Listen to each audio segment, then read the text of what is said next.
La Brigade nationale des sapeurs-pompiers a reçu dernièrement un lot important de matériel dans le cadre d'un projet financé sur ressources extérieures. Il faut aussi prévoir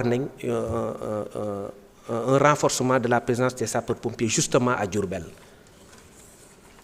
Sur l'utilisation des armes par les sociétés de sécurité privée, le projet de loi prévoit d'encadrer et de contrôler l'emploi des armes par les entreprises de sécurité privée. Il permet de prévenir les risques d'abus et de dérive liés à l'armement des agents. Avec ce projet, l'usage des armes reste exceptionnel. Parce que l'usage des armes, nous ne pouvons pas considérer comme exceptionnel, comme nous l'avons dit dans la doctrine du maintien de l'ordre pour les forces de défense, mais nous considérer comme quelque chose de tout à fait normal pour la sécurité privée. C'est ce que aussi nous encadrer.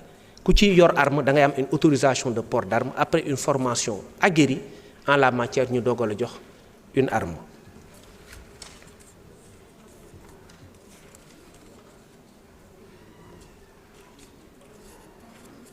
Sur les PDA, moi, digitalisation amende yi ngeen doon gis.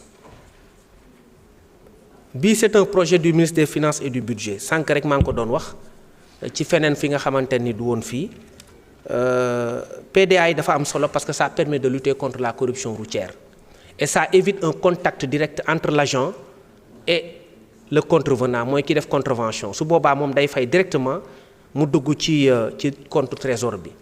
Actuellement on en a à peu près 200 et quelques qu'on continue à utiliser mais man bi ma ñëwee j'ai écrit yàggul sax fan yële passé bi ma xoolee xam ni il fallait lutter contre les questions de corruption routière j'ai initié 2 axes 2 plans. Le premier plan c'est que de me demander à ce que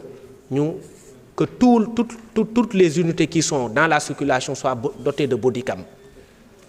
C'est pourquoi on a commandé 2500 bodycam qui seront livrés incessamment. Ben.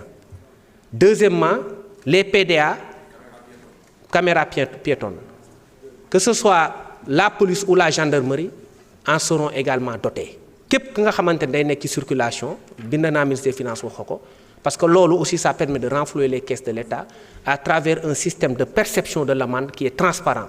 Boo boolee bodycam ak PDA corruption mënatu fa am parce que kuy def corruption dañ lay filmer te corruption ça gangrène notre société parce que li muy def mooy li nga xamante ne moo war a dugg ci poche sénégalais day dugg ci poche nit ki te loolu aussi commandé nañ également ay PDA au niveau du ministère des Finances yooyu yëpp délivré.